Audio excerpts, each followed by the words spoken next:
Welcome to the Livin'Sky podcast, a show about raising connected, resilient kids in a world that often forgets what they need most. I'm Lena Livinsky, a pediatric speech-language pathologist, holistic feeding specialist, and a mom, here to help you understand your child's body, behavior, and biology in a whole new way. Each episode brings you simple, practical tools to support healthy eating, development, and family connection without the overwhelm. Thanks for listening. I'm so glad you're here. Let's dive in. Welcome back to the Livin'Sky podcast. I'm Lena, a pediatric speech-language pathologist, holistic feeding specialist, and a mom. And this is the space where we get real about picky eating, gut health, child development, and what it really takes to raise healthy, intuitive eaters in today's world. If you're new here, welcome. And if you've been around since season 1 or 2, it means the world that you're here again. This season, we're going even deeper into the why behind picky eating, the how of real progress, and what it means to support your child with confidence, clarity, and connection, even when things feel really hard. And trust me, I know that they can feel really hard, especially before you see any type of progress, but hang in there. Any child can make progress and any child can get better. And I thought there'd be no better place to start than with this question. Why does mealtime feel so hard for so many families right now? If you've ever sat at a dinner table thinking, why won't she just try one bite?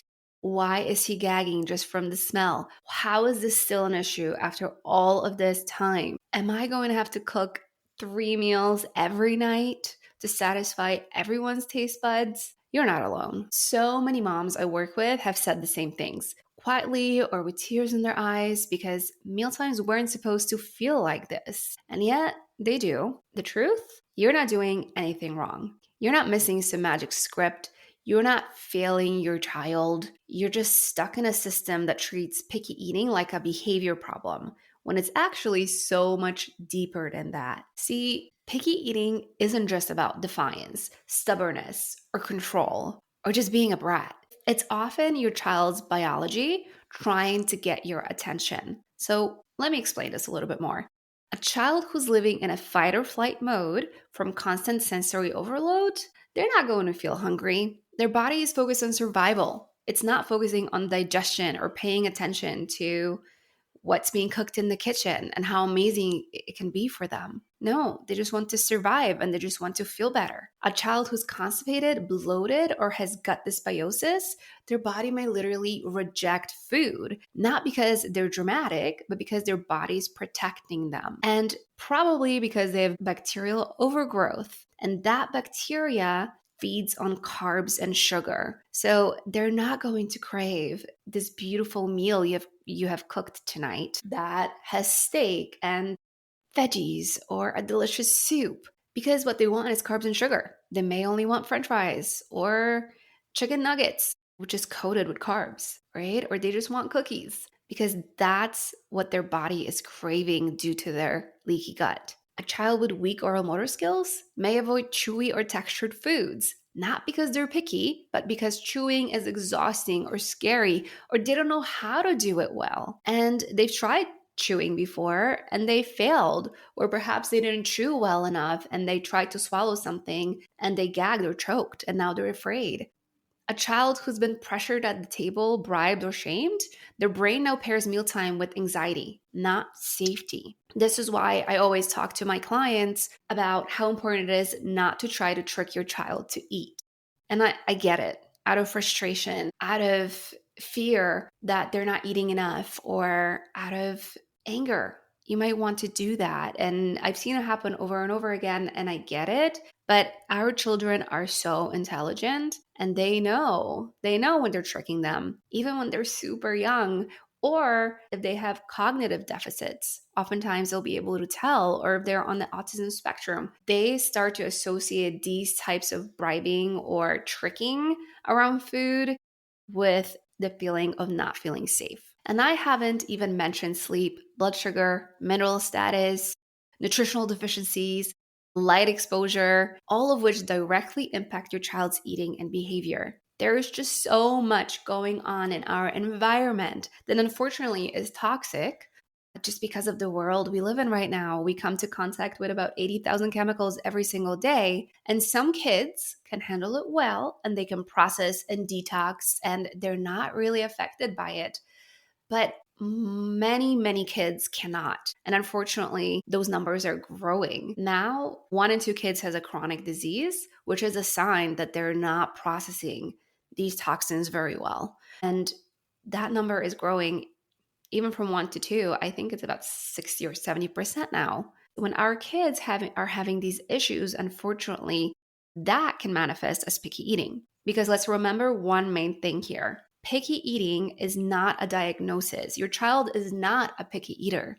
There's so much more going on underneath that manifests as picky eating, because that is a symptom of something else happening in their body. And it's a sign for us to know we need to do something to.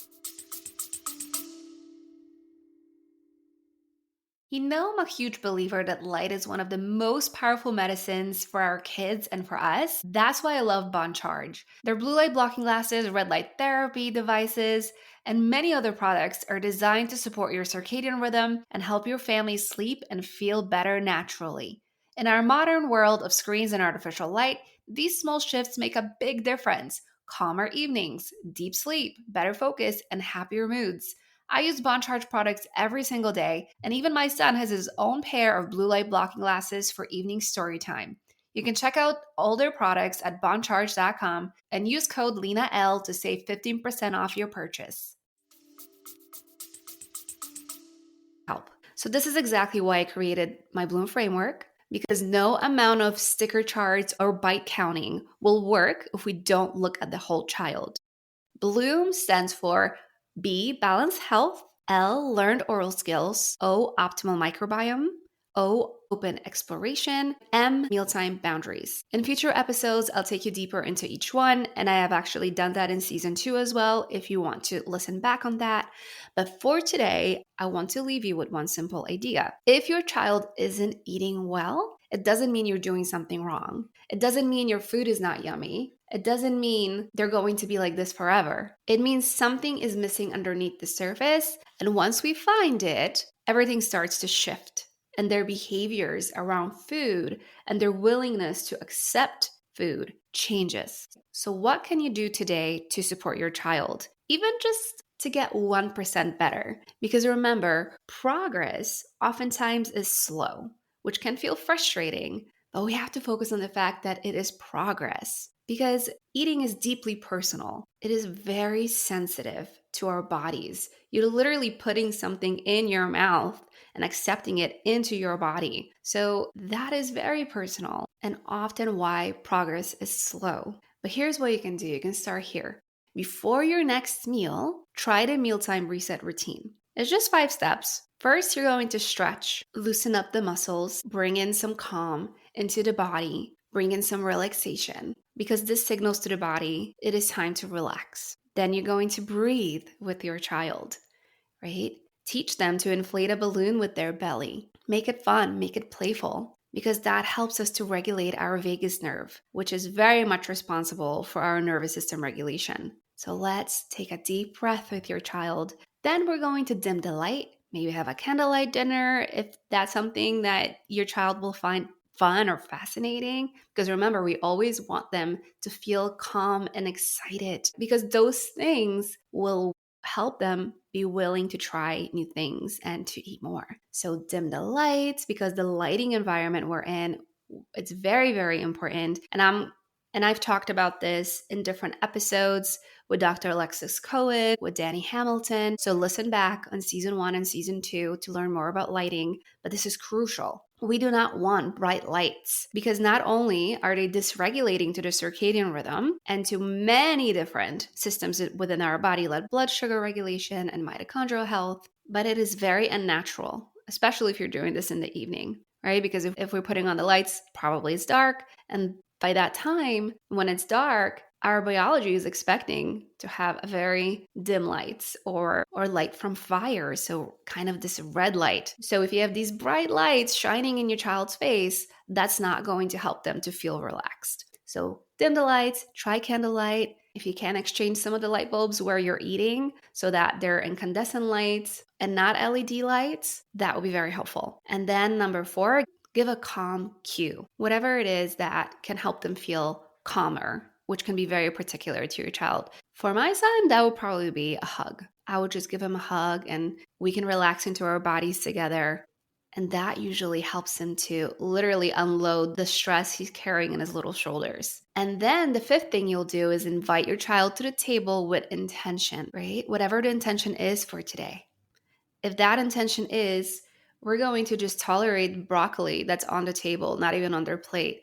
That's the intention for today. We want to be very aware of our environment, have these routines set for our child or children. Make this environment of eating very familiar, very calm, and a place where they can associate safety with. So let me reiterate these 5 steps. You're going to stretch, you're going to breathe, you're going to dim the lights, you're going to give a calm cue of some sort, and you're going to invite your child to the table with intention. This small rhythm helps shift their nervous system from chaos to calm, which is the only place where eating happens, right? Think about this. When you're stressed out, how is your appetite? Are you willing to have a big meal when you're not feeling well, when you're feeling anxious about something?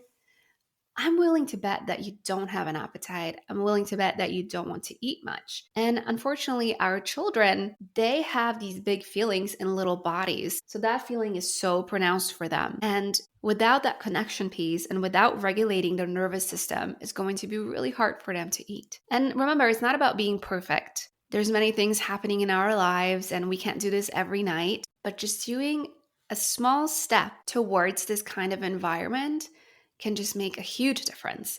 It's about creating moments of safety again and again so your child's body learns to trust food, trust the table, and trust you. If this resonates, I have created a calm mealtime toolkit that has these tips and so many more tips about how you can create calm in any home. It's full of practical scripts, routines, and real-time examples to take the pressure off and bring connection back to your table. You can find the link in the show notes or at lenalivinsky.com/toolkit. And if you know a mama who's struggling through meal battles every day, send her this episode. You never know what kind of hope it might spark. I'll be back next week and we're diving into postural restoration with a special guest, Kasia Galica. I cannot wait for you to hear our conversation. You don't want to miss it. Thanks for being here. And remember, you don't need more pressure. You need better tools. And I've got you. This is exactly what I'm here for. And I'm excited to be on this journey with you and with your quote unquote picky eater. Thanks so much for listening to the Livin'Sky podcast. If this episode resonated, please leave a quick 5-star review or share it with another parent who'd love it too. It really helps more families find the support that they need. And don't forget to join my newsletter at lenalivinsky.com for more tips and free guides. Sending a little sunshine to your kitchen today. See you next time.